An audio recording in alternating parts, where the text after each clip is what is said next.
because the truth is, I was so afraid of being an imposter that I almost became one. Hi, I'm Dr. Lori Stevick Rust. 40 years of sitting with people through their hardest moments has taught me one thing. Our power lives in our courage to be real. This is where we stop pretending and we find our way back to ourselves. I'm glad you're here. Now pull up a chair. This is Becoming Real. Do you have a book from childhood that has stuck with you? I mean, like one specific line that just keeps playing over and over in your head decades later? Maybe it pops up at certain times when you're thinking about something, or maybe it's the line that sits underneath decisions that you make. There's actually a therapeutic process where we ask the very question about books and the meaning, specifically the lines and what they hold for you. And then we can do an examination into how that plays out in your career choices, your life choices, your decisions. It's a fascinating exercise, and I'm going to save that for another episode. But back to the quote and the book. For me, it's the Velveteen Rabbit. And the line that sticks out, and not surprisingly why I'm here talking about the nature of this podcast, is this one. Real isn't how you are made. It's a thing that happens to you. Now, this line has stuck with me for years. Again, decades. Maybe because it tells the truth. Becoming real is not about image. It's not about finally becoming polished enough, confident enough, successful enough, or put together enough. It is not something that you perform. It happens to you. And what I've always loved about the story is that becoming real is not described as something easy or shiny. It takes time. It happens through being loved, through wear and tear, through life itself, through the pain and the struggles of life. And it doesn't happen to those who stay untouched by these struggles. By the time you're real, you may be less shiny, more beaten up, if you will, but you are also more true. I think we've all had those defining moments, moments of truth, moments when life asks something of us, and we are forced to confront our need to be real. I became real in August of 1988. I know that's a strange way to put it, but it's when the concept of being real first hit me. Now, it might be strange that I remember the date and the day so clearly, but it was the first day of my clinical internship at Henry Ford Hospital in Detroit. It was the coveted internship. It was my first choice, my stretch goal, a place that I really had a very slim shot of getting into. So when I was accepted and I finally arrived to the very thing that I wanted with my whole heart and soul, I did what anybody would do. I panicked. I started to think about all the ways that I didn't belong there with, all the other smart people. I was the youngest in my cohort by probably 9 years. So I felt young, inexperienced, over my head. And yes, even another image was I felt like a little girl walking in my mother's grown-up big girl shoes, which later became the title of one of my books, Put on Your Big Girl Shoes. Because as I was shuffling around the hospital in what felt like oversized big girl grown-up, experienced, prepared professional shoes, I panicked over feeling like an imposter. Specifically on the very first day. I remember waking up at 3:06 in the morning. Yeah, I've recorded this in a diary, so I know it was 3:06 a.m., long before my alarm went off. The room was dark, except for a crack of light around the blind. And through that crack, there was a red flashing light pulsing against the wall from the Life Flight helicopter pad outside my 15th floor window. I stood there looking out at Henry Ford Hospital thinking, I do not know if I can do this. From my window, the hospital looked beautiful and intimidating, all at the same time. I had left my husband and my comfortable life in Ohio for this opportunity. My graduate program was not the strongest in the country. No one from my school had ever been accepted there before. I had wanted it so badly, and now there I was. And all I could think was, they made a mistake. The day before, I had been in orientation, given a binder, maps, a computer tutorial, information about rotations and supervisors. None of it had made me feel emotionally ready for what was ahead of me that day. That morning, I got dressed carefully, trying to look the part. Professional, especially for women. I put on a very drab olive-colored dress. Of course, I remember that. And my gray shoes, low-heeled, but still heels. I slipped into my white lab coat. But my pocket DSM-3, that tells you how long ago this was, manual in my pocket, my laminated card with approved medical abbreviations in the other, clipped on my name tag, and looked in the mirror as if somehow that would calm me down and make me feel professional and ready. I looked the part. I even glanced down at the white lab coat that over the left breast said Dr. Lori Stevick Rust, embroidered. When I saw that, the panic started to rise. Nothing on the inside of me matched the exterior on the outside, and I was confident that I was the imposter that everybody talks about. And when the elevator's doors opened, I took a deep breath and entered the hospital corridor onto the intensive care unit. I remember the sterile smell hitting me, the bright lights, the sound of the machines.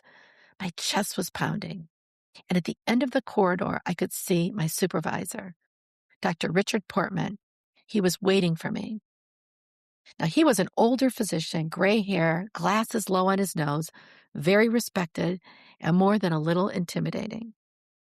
I remember trying desperately to hold on to every word he said as he walked me through the chart.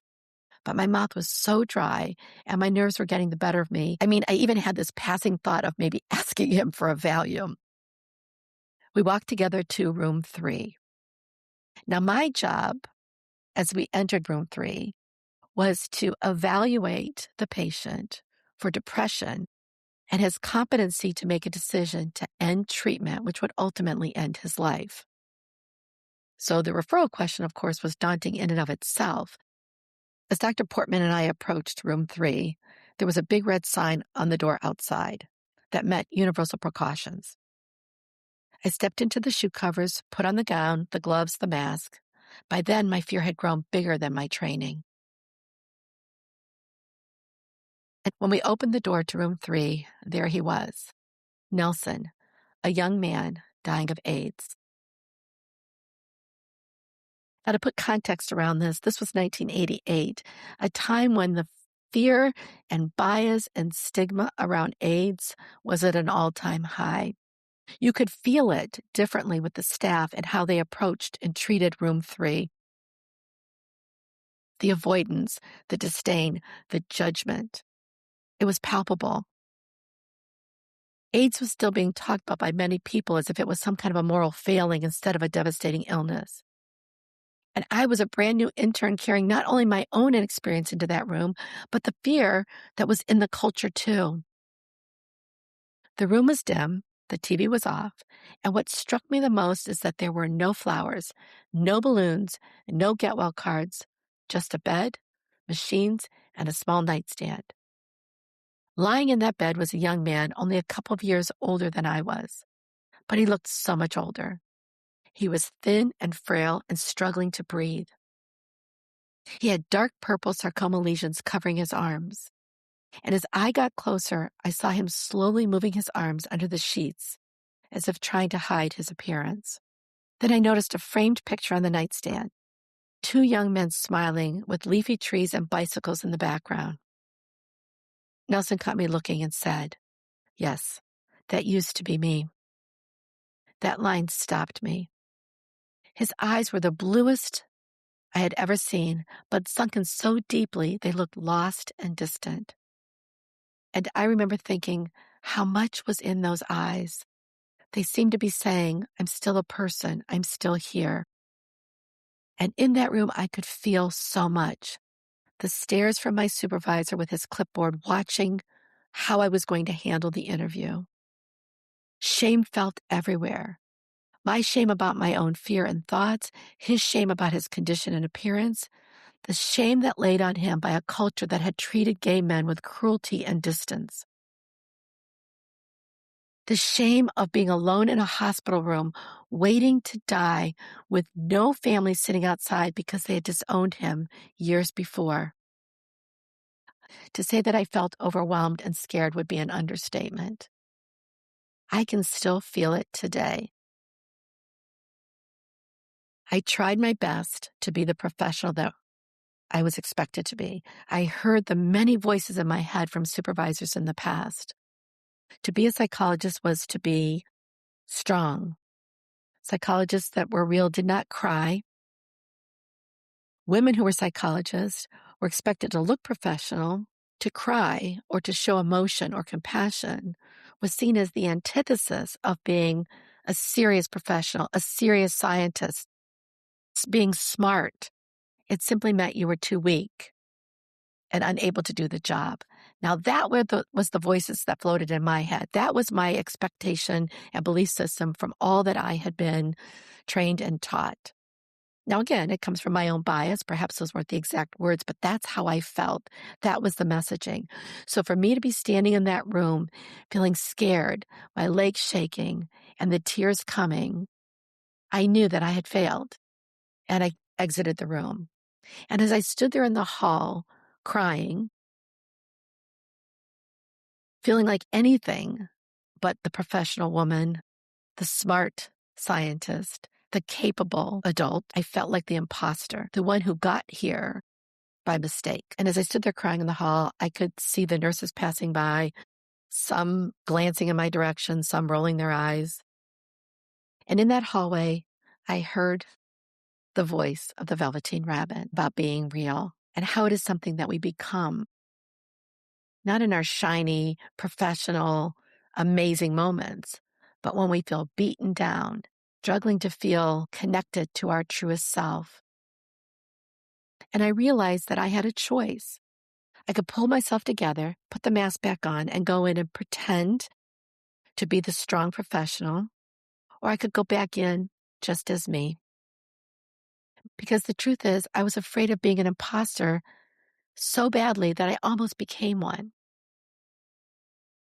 When I went back in, this time, I didn't do it the way that I had been instructed.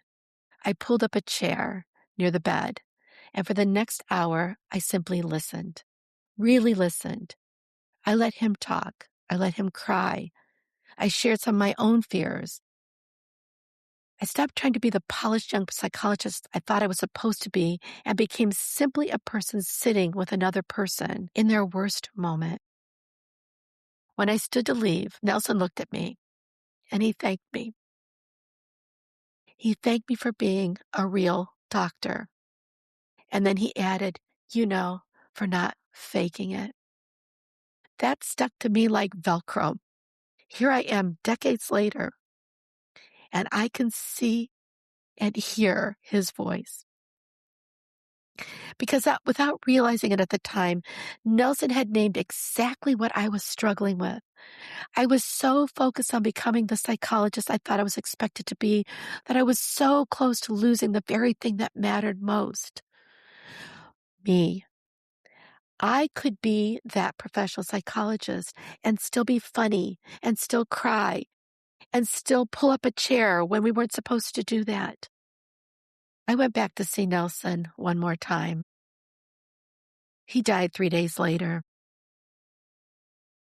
But in that last moment, when I went back to see him, he stopped being room 3 with AIDS and he became Nelson, a young man with a life story, a history, fears, losses, and dignity.